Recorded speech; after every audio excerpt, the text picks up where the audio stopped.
नमस्कार. मी भाऊ तोरसेकर. तुम्ही बघत आहात प्रतिपक्ष. मित्रांनो, विधानसभा निवडणुकीचे वेध लागलेले आहेत आणि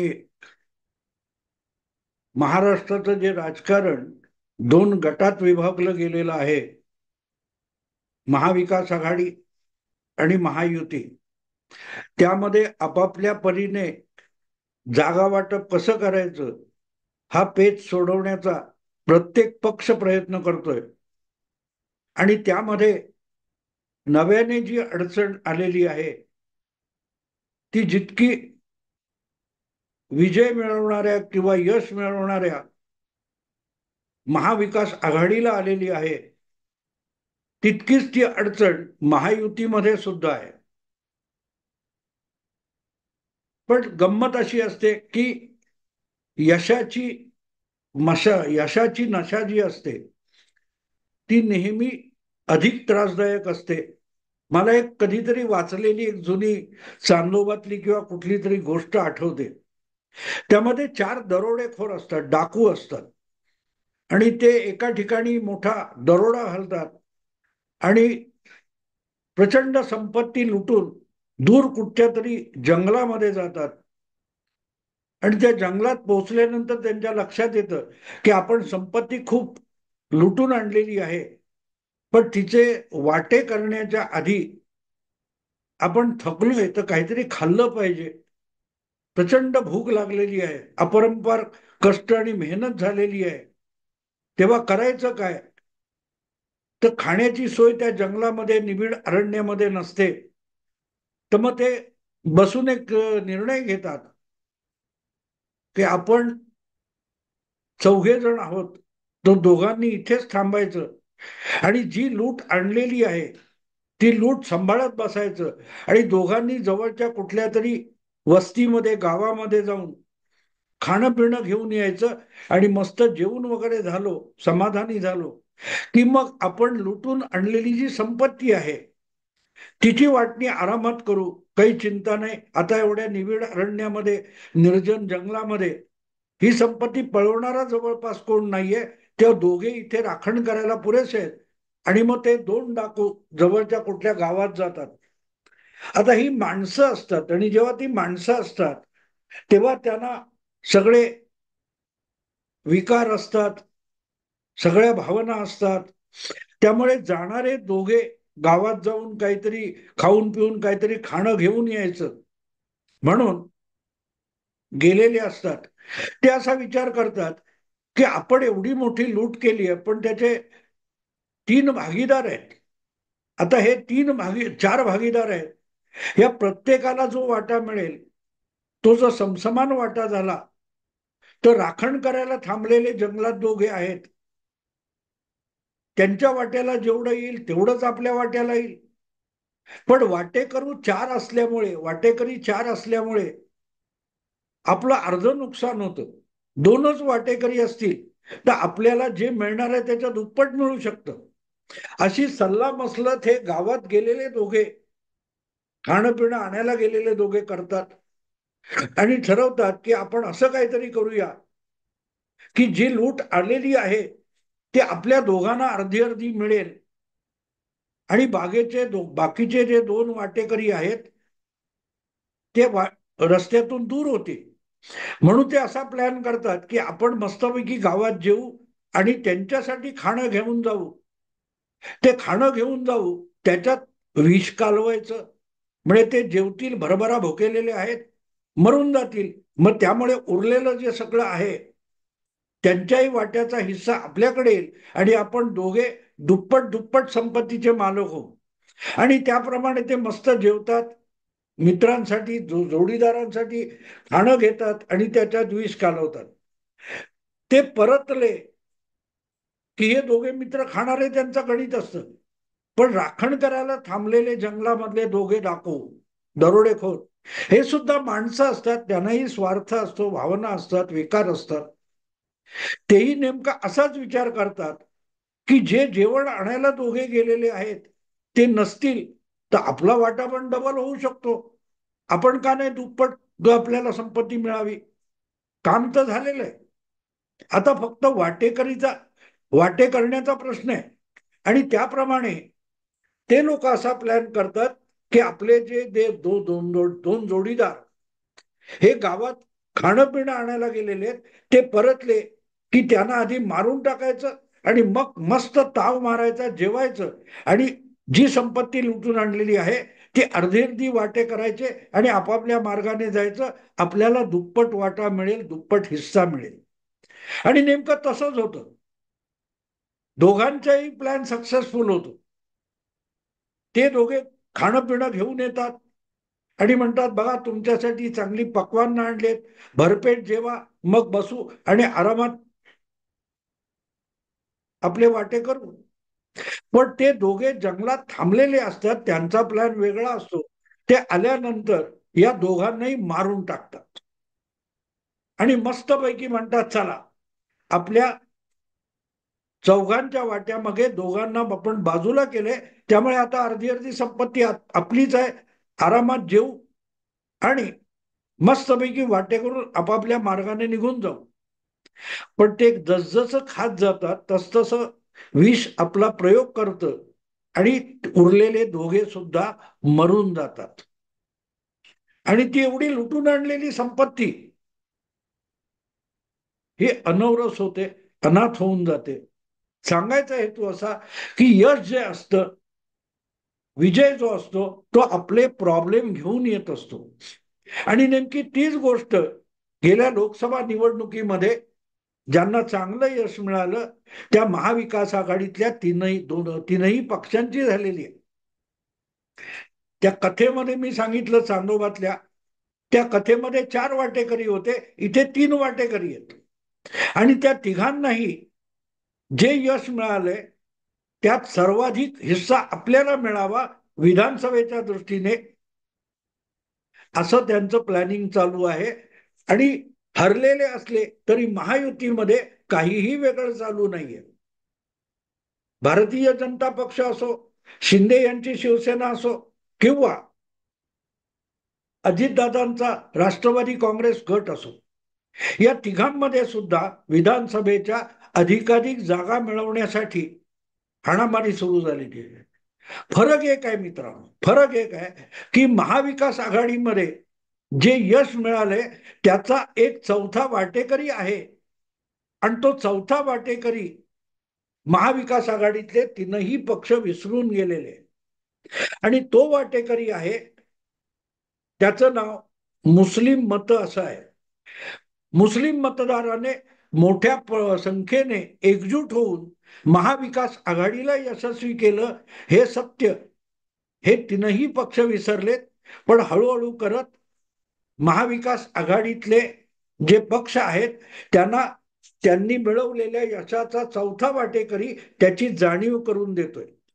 तुम्हाला आठवत असेल तर ज्या वेळेला उमेदवार ठरवले जात होते आणि परस्पर उद्धव ठाकरे यांनी मध्य दक्षिण या मुंबईच्या मतदारसंघासाठी अनिल देसाई यांचं नाव जाहीर करून टाकलं, तेव्हा मुंबई काँग्रेसच्या अध्यक्ष असलेल्या आमदार आणि माजी मंत्री वर्षा गायकवाड कमालीच्या अस्वस्थ झाल्या होत्या. कारण तो त्यांचा पारंपरिक वडिलार्जित मतदारसंघ होता, त्यांचे वडील तिथून जिंकलेले होते आणि त्यामुळे तो मतदारसंघ काँग्रेसला मिळावा, पर्यायाने आपल्याला मिळावा, असा वर्षा गायकवाड यांचा आग्रह होता. पण उद्धव ठाकरे यांनी माघार घेतली नाही आणि वर्षा गायकवाड यांची सोय व्हावी म्हणून उत्तर मध्य मुंबई मतदारसंघ काँग्रेसला सोडण्यात आला आणि काँग्रेसने तिथे वर्षा गायकवाड यांना तिकीट दिलं. त्यामुळे त्या मतदारसंघावर डोळा ठेवलेले नसीम खान हे काँग्रेसचे माजी आमदार, माजी मंत्री अस्वस्थ झाले आणि त्यांनी आपल्या सगळ्या पदाचे राजीनामे दिले होते. आणि त्यांनी एक वाक्य उच्चारलं होतं की लोकशाही आणि संविधान वाचवण्यासाठी मुस्लिमांची मतं हवीत, पण मुस्लिम उमेदवार नको, असं रागारागाने बोलून त्यांनी आपल्या सगळ्या पदांचा त्याग केला होता. महाराष्ट्रात लोकसभेच्या 48 जागा आहेत, पण महाविकास आघाडीच्या तीनही पक्षांना मुस्लिमांची मतं हवी आहेत. पण एकही मुस्लिम उमेदवार दिलेला नाही अशी तक्रार त्यांनी केली होती. पण त्यांना दाद न देता मुस्लिम मतदार हा किती काय म्हणतात तुम्ही लॉयल मतदार आहे, की त्याने भाजपला पराभूत करायचं, भाजपची महायुती पराभूत करायचं म्हणून आपली सगळी ताकद महाविकास आघाडीच्या मागे उभी केली. आणि त्याचं यश अगदी उद्धव ठाकरे यांना सुद्धा मिळालं. आणि आता हळूहळू करत तो मतदार, याची चर्चा पुढे झाली आणि आता तो मतदार त्यांच्या वतीने बोलणारा जो मुस्लिम राजकीय नेता असतो तो बोलायला लागलाय. मग ते नसीम खान असतील, काँग्रेसचेच हुसेन दलवाई असतील. हुसेन दलवाई यांनी तर अगदी आकडेवारीनिशी लेख लिहिलेला आहे की महाराष्ट्रामध्ये 11% मुस्लिमांची लोकसंख्या आहे आणि त्यामुळे कमीत कमी 40 जागा तरी विधानसभेच्या मुस्लिमांना मिळाल्या पाहिजेत. पण 40 नसतील तर निदान 20, 22, 25, 30 जागा तरी मिळाल्या पाहिजेत. आणि इथे हा चौथा मतदार, आपला चौथा हिस्सेदार लोकसभेतील जी लूट यशाची मिळालेली आहे त्यात समोर आलेला आहे. आणि तो सगळ्यांची तारांबळ करणार आहे, सगळ्यांची तारांबळ करणार आहे. आणि त्याची लठ्ठालठ्ठी आत्तापासून सुरू झालेली आहे. बरं, हा मतदार आल्यानंतर आणखीन एक गोष्ट झालेली आहे, आणखीन एक गोष्ट झालेली आहे की महाराष्ट्रामध्ये आजपर्यंतच्या राजकारणामध्ये नंतरच्या गेल्या 10-15 वर्षामध्ये ओवायसी, हैदराबादचे मुस्लिम नेते यांनी शिरकाव करून घेतला होता आणि मुस्लिम मतावर आपलाच अधिकार गाजवण्याचा प्रयत्न केला होता. आणि गेल्या 30 वर्षापासून, म्हणजे प्रामुख्याने बाबरी मशीद पाडली गेल्यापासून महाराष्ट्रातल्या मुस्लिम मतावर आपलाच एकाधिकार आहे असं मुलायम सिंग किंवा आजच्या अखिलेश यांचा समाजवादी पक्ष सांगत राहिला. उत्तर प्रदेशातल्या लोकसभेच्या यशानंतर अखिलेश यादव यांना पुन्हा एकदा देशव्यापी मुस्लिमांचा नेता, एकमेव नेता होण्याची सुरसुरी आलेली आहे. आणि त्यामुळे त्यांनी सुद्धा विधानसभा महाराष्ट्राची निवडणूक होऊ घातली आहे, त्यामध्ये शिरकाव करून घेण्याचा प्रस्ताव समोर आणलेला आहे. तशा हालचाली सुरू केलेत. अयोध्येमध्ये ज्या माणसाकडून, समाजवादी उमेदवाराकडून भाजपच्या उमेदवाराचा पराभव झाला, त्याला अखिलेश यादव यांनी थेट मुंबईत पाठवून मुंबईच्या हिंदू देवदेवतांचं ग्लोरिफिकेशन करण्याचा प्रयत्न केला. ते कोण आहेत मला नाव आठवत नाही, पण ते मुंबईत येऊन, अवधेश सिंग बहुतेक त्यांचं नाव आहे, ते येऊन सिद्धिविनायकाचं दर्शन घेऊ लागले. हे सगळं बघितलं तर ती चांदोबातली गोष्ट आठवते की मोठी लूट केलेले 4 डाकू दरोडेखोर, हे जी लूट मिळाली आहे त्याच्या हिस्सेदारीत एकमेकांच्या जीवावर उठतात. महायुती वेगळी नाहीये, पण महाविकास आघाडीला लूट मिळालेली आहे, महायुतीला लूट मिळालेली नाही. महायुतीला कसे बसे किती, मला वाटतं 9 ने 1 10 आणि 7 17 जागा मिळाल्या. त्यामुळे लूट ज्याला मिळाली आहे त्याच्यामध्ये वाटेकरी होणारे जे आहेत त्यांच्यातली जी धुसफूस आहे, त्यांच्यात एकमेकांविषयीचा जो द्वेष किंवा शंका आहे त्याला महत्व द्यावं लागतं. आणि म्हणून निवडणुकीतलं यश हे जितकं यश असतं तितकंच ते संकट आणि समस्या घेऊन येत असतं. म्हणतात ना की अपयश अनवरस असतं आणि यशाचे बाप अनेक असतात. महायुती अपयशी झालेली आहे आणि त्यामुळेच यशाचे बाप व्हायला महाविकास आघाडीमध्ये स्पर्धा सुरू झालेली आहे. आणि त्या स्पर्धेतून वाट काढताना महाविकास आघाडीला पुढच्या 2 महिन्यामध्ये किती अडचणी येतात हे आपण बघणार आहोत. किती दिसणार आहे, किती लपवलं जाणार आहे, हा ज्याचा त्याचा प्रश्न आहे. पण ज्या प्रकारे मुस्लिम नेते नसीम खान असतील किंवा हुसेन दलवाई असतील यांनी आपली भूमिका मांडायला सुरुवात केली आहे, ती लक्षात घेतली तर विधानसभा निवडणूक लोकसभेनंतर आपल्यासाठी सोपी झाली असं महाविकास आघाडीच्या उभाठाला किंवा शरद पवार गटाला किंवा काँग्रेसला वाटतंय, तर ते तितकं सोपं नाहीये. त्यांना वेळीच सावध व्हावं लागेल. एकमेकाशी मारामारी करत बसले तर लोकसभेत मिळालेलं जे तुटपुंज यश आहे, पण यश आहे, ते सुद्धा मातीमोल होऊ शकतं. आता त्यातून मार्ग कसा काढायचा त्यांनी ठरवायचे. त्याचे सल्ले माझ्यासारख्यांनी देण्याचे काही कारण नाही. प्रत्येक निवडणुकीत उतरलेला राजकीय पक्ष असतो, त्याला आपली धोरणं असतात, आपल्या भूमिका असतात, आपले डावपेच असतात, आपली रणनीती असते, त्यानुसार जायचं असतं आणि तो त्यांचा अधिकार असतो. तो दुसऱ्या कोणी त्यांना शिकवायची गरज नसते. आणि कुठलाही पक्ष आपलं नुकसान होईल अशी रणनीती आखत नाही किंवा तसलं काही भूमिका घेत नाही. पण एक दुर्दैव असं असतं की यश हे तुम्हाला तारतम्य सोडायला भाग पाडत असतं.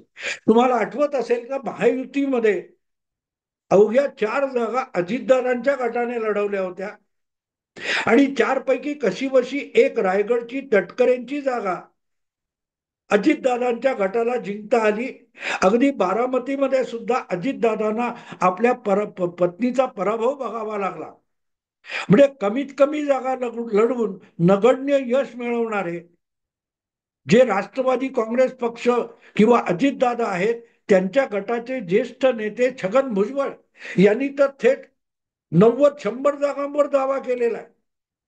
म्हणजे यश मिळालं नाही, ते यश सुद्धा यश आहे आणि त्यात आपल्याला अधिकचा वाटा पाहिजे असा दावा अजितदादांच्या गटाकडून केला जातो. तेव्हा मग विचार करावा लागतो की राजकारण्यांचा हव्यास संपणार कधी.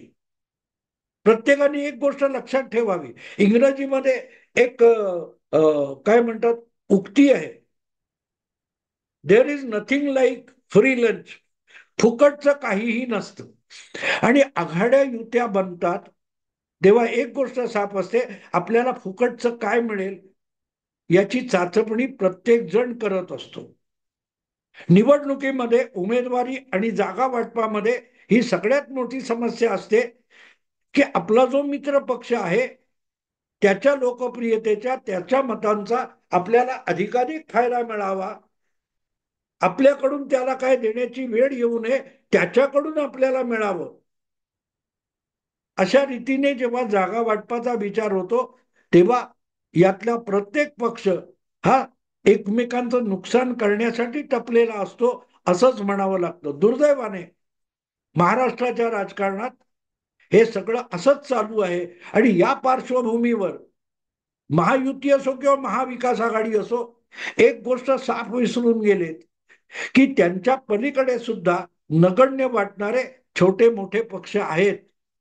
आणि त्यामध्ये मग अखिलेशचा समाजवादी पक्ष येतो किंवा ओआयसीचा MIM पक्ष येतो. हे दोघेही लोकसभा निवडणुकीत नगण्य असले तरी विधानसभा निवडणुकीत मतदारसंघ छोटे होतात आणि तिथे प्रभावशाली असलेला उमेदवार किंवा पक्ष हा महायुती किंवा महाविकास आघाडीला दणका देऊ शकतो. त्याच्या पलीकडे वंचित बहुजन आघाडी आहे, महाराष्ट्र नवनिर्माण सेना आहे, त्याच्या पलीकडे जनसुराज्य नावाचा एक पक्ष आहे, तो त्या त्या विभागापुरता असतो. हे पक्ष सुद्धा प्रभावी ठरत असतात. त्यांचा विचार न करता जागा वाटप आणि निवडणुकीची रणनीती आखली तर यश हेच अपयशाचं कारण होऊ शकतं. एवढं बोलून थांबतो. आवडलं लाईक करा, शेअर करा, सबस्क्राईब करा. नमस्कार.